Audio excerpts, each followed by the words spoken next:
Opa, estamos chegando para mais um Papo Agro aqui no nosso Itatiaia Agro, hoje para fazer aqui uma análise dos últimos episódios envolvendo o Brasil no cenário internacional, e todos esses episódios tiveram um elemento, o agro. No G20, o protagonismo do Brasil, a liderança do G20 a partir da discussão da agricultura, sustentabilidade, e agora também esses episódios todos envolvendo a relação de exportação da nossa carne para a França, que no final das contas só mostra mesmo a força do que diz respeito à nossa pecuária. A gente vai falar sobre agro, sobre o Brasil no mundo.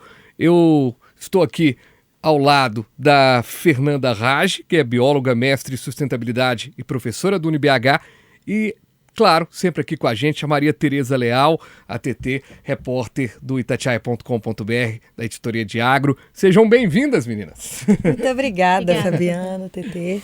Para a gente começar nosso papo aqui, professora, por que se deve a esse protagonismo do Brasil no que diz respeito às discussões do G20, principalmente, serem pautadas pelo agro? A gente tem razão? A gente tem a moral para poder falar de agro?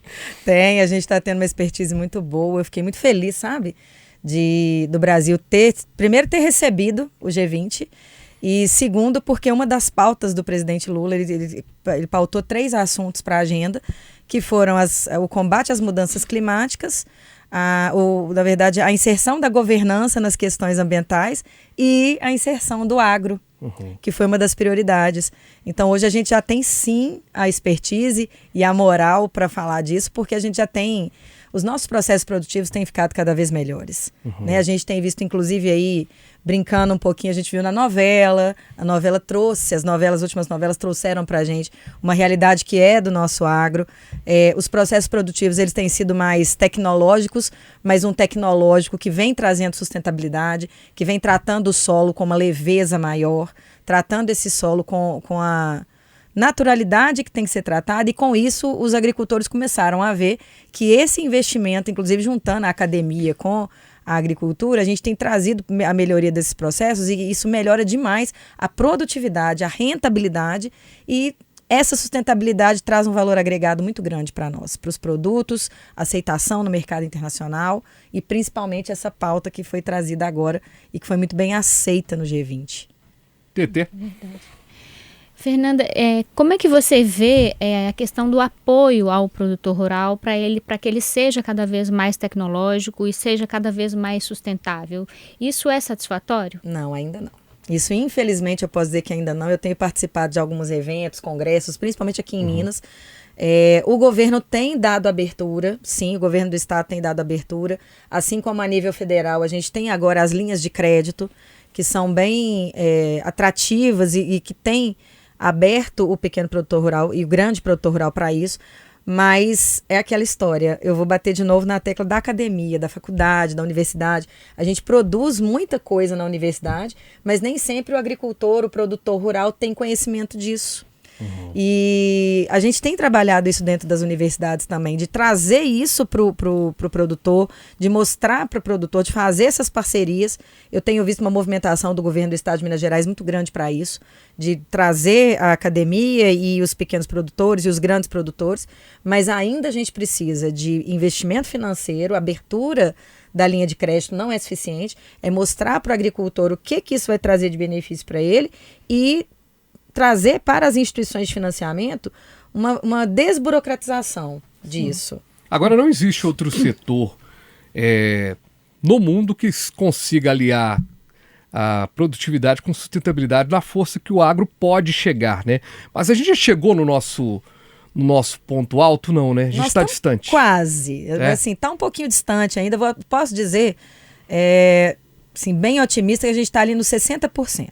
Ok. Porque a gente ainda tem alguns... Na verdade, assim, a gente tem a grande maioria dos produtores que já entendeu que isso é um valor agregado, que isso é importante, mas a gente ainda tem uma parcela de agricultores e pecuaristas que não entendem isso.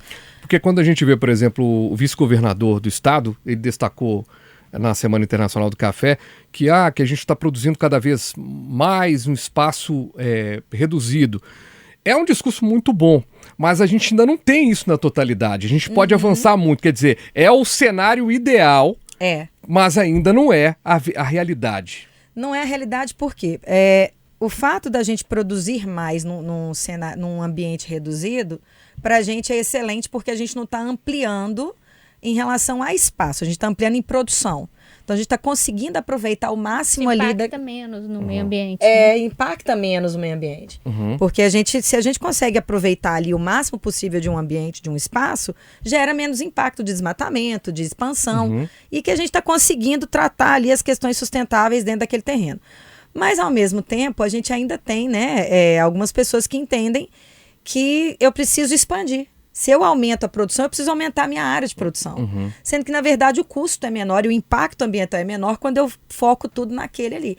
Mas, se eu focar tudo num ambiente só também, eu preciso tratá-lo como tal. Então, se eu quero uma produção sustentável dentro de um ambiente, eu preciso tratar esse ambiente com sustentabilidade também. E a sustentabilidade, ela é cara. A sustentabilidade é cara.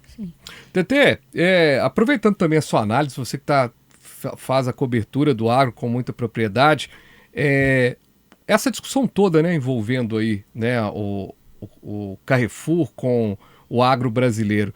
E a gente discutia na redação, né? Eu até falava isso também na minha participação no rádio. É tanta discussão, tanto debate para 1% de menos de 1% do que a gente vende para a União Europeia. Não é nem 1% da nossa produção, 1% para a União Europeia. Mas nessa queda de braço, vamos chamar assim, a gente pode dizer que o Brasil sai fortalecido dessa discussão, na sua opinião? Não, que pergunta difícil. Eu acho que internamente sim. Internamente a gente sai fortalecido porque quem faz o agro, quem é pecuarista, sabe da qualidade da carne, sabe da seriedade dos processos e tem certeza que a fala do CEO lá do Carrefour foi uma fala infeliz e ele falou sem conhecimento de causa. Mas é difícil avaliar como é que isso repercute internacionalmente, né? Eu não saberia dizer a respeito da extensão disso. Fato é que realmente o que a gente vende para a França é muito pouco, né? É uma parcela muito pequena e não falta mercado, não falta outros países aí querendo entrar nessa fila aí para comprar a nossa carne. Sua opinião, professora? Demorou 40 anos para descobrir e afirmar que nós não temos qualidade de carne para ser vendida? Hoje, assim, depois, eu acho que caiu muito por terra. Por isso que ele até pediu desculpa, porque caiu por terra essa afirmativa dele. Por quê? O fato do tema da pauta agricultura estar no G20, trabalhando com Xi Jinping, gente. A China estava lá do lado. Então, o fato de a gente já exportar aí há 40 anos, mesmo que seja menos de 1%, já diz que a nossa carne atende. Esses países são muito rígidos. A França, em relação a questões de sustentabilidade, de impactos ambientais, as normas ambientais nasceram na França.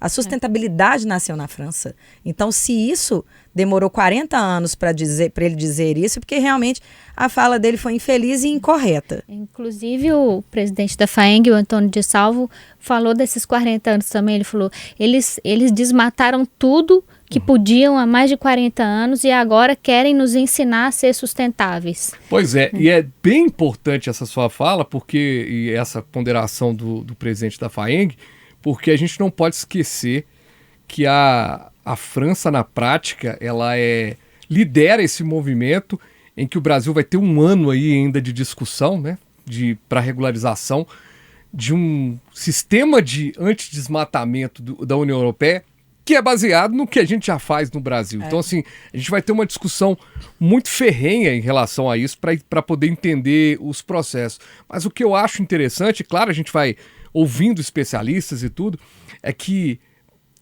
vocês já brincaram de war? Já. O agro me parece que às vezes um jogo de war, que você vai jogando as pedrinhas ali e aí você tem uma história. Por exemplo, na relação internacional, você tem quando a Kamala Harris era a favorita a ser presidente dos Estados Unidos, muito se falava que a gente teria os mesmos problemas que a gente está tendo com a União Europeia com os Estados Unidos. Agora, com a vitória do Trump, a gente tem o protecionismo do Trump e uma dificuldade de venda, mas o protecionismo dele em relação à China vai ajudar o comércio brasileiro. Ou seja, é uma ciranda só essa, né, professor? É uma questão econômica só, gente. O que eu vejo é isso. O pessoal está tentando argumentar para a sustentabilidade, para a qualidade da carne. É questão econômica. Eles estão procurando argumentos que não existem. Igual a França hoje é uma das maiores investidoras aqui no Brasil. Por quê? Porque o que eles provocam de impacto ambiental, eles precisam compensar aqui.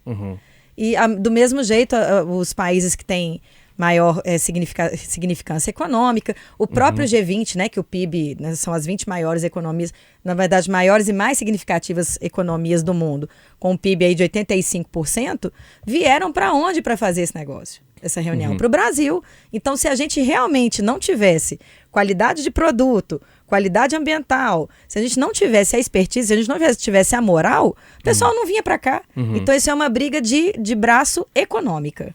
Pois é. Quer complementar, Tetê? Eu queria dizer o seguinte, eu acho que o produtor rural mineiro, ele está muito bem assistido tecnicamente atualmente. Tem muita assistência técnica da Emater, da FAENG, do Senar, até do BDMG, que faz universidades, das universidades. Juntas agora. Só não tem assistência técnica quem não quer. Eu acho que tem muita assistência técnica. Eu acho que o que falta para o produtor mineiro ser mais tecnificado e produzir mais é dinheiro. É investir, porque 75% dos nossos produtores, segundo lá o censo do IBGE, são de pequenos produtores. Então está na hora de investir ainda mais nesse Eles setor. são bem informados, eles sabem o que precisa ser feito, só que falta o recurso. Eu sempre falo que toda vez que eu converso com um técnico, né, da FAENG, da Emater, eu sempre falo que quando eles vão chegar num campo, é uma troca, né? Ele chega para levar o conhecimento, mas eles aprendem muito com os produtores da leva e tudo mais. E a gente está buscando esse cenário. Gente, quero agradecer. Eu acho que eu transformei a TT em entrevistada aqui também hoje, vocês perceberam, né? A TT volta e meia me ajuda a entrevistar, mas hoje, porque eu queria essa análise de vocês, que eu vi que são análises aí que é interessante para a gente trazer essa informação e tá de olho no que vai acontecer. Claro que a gente vai repercutir ainda mais essa questão da carne. Na próxima semana a gente tem uma entrevista aqui com o presidente da FAENG também para a gente poder, né, de certa forma, fazer uma análise também mais aprofundada do que ele já destacou, do que ele já falou com a gente. Também entrevistar o ministro, né, trazer detalhes do ministro da Agricultura, que deu uma entrevista ótima para a CNN, no CNN Money, e ele falou ontem sobre um assunto super interessante que é muito importante a gente também discutir, que é essa questão da data de vencimento dos alimentos. Ele se disse favorável a essa mudança da data, não a mudança, né, ou a forma com que é colocada a mudança da data de validade, que hoje, se você crava uma data de validade, se a data for dia 25 de novembro, se for dia 26, você tem que descartar o alimento. O que ele está ponderando e as associações estão ponderando é que se coloca aquela data como uma possibilidade de fim da data de validade, que aí o alimento não ser descartado. Rapidamente, qual que é a opinião de vocês em relação a isso? Essa flexibilidade em relação a essa data de validade? Eu acho que só vai dar certo se todas as pessoas envolvidas tiverem uma noção da responsabilidade. Por quê? Se eu prorrogo a data de validade do produtor, ela tem que ser, esse alimento, essa carne tem que ser preservado de uma forma que fungos, bactérias não o contaminem. Então, se eu prorroguei e o supermercado prorrogou, mas se o consumidor final não conservá-la da forma correta, se acontece alguma coisa, ele vai culpar o supermercado. E o supermercado vai culpar o produtor. Então, a gente vai ter que pautar normas. Pode prorrogar? Eu acho que é possível. É possível, até porque quando a gente compra, por exemplo, no supermercado, a gente vai lá e compra um produto de promoção porque a validade está perto de vencer. A gente leva para casa e nem sempre a gente consome dentro daquele período. E isso dentro da microbiologia, isso é permitido, desde que você conserve da maneira correta. Então, a gente já faz isso em alguns momentos. Eu faço isso em alguns momentos também. mas a gente vai ter que ser mais atento com esse processo de conservação, para que não haja intoxicação, para que não haja problemas de doenças, por exemplo, mas a gente vai precisar ter essa responsabilidade também. Vai ter que haver uma campanha de comunicação muito bem feita. Sim, e normas para serem seguidas e responsabilidades bem claras de quem é de quem, para a gente não também ficar com muita achando responsabilidade, né? Isso. Quer complementar alguma coisa, Tetê? Em relação a isso, a questão da data de... Acho que é isso que a Fernanda falou.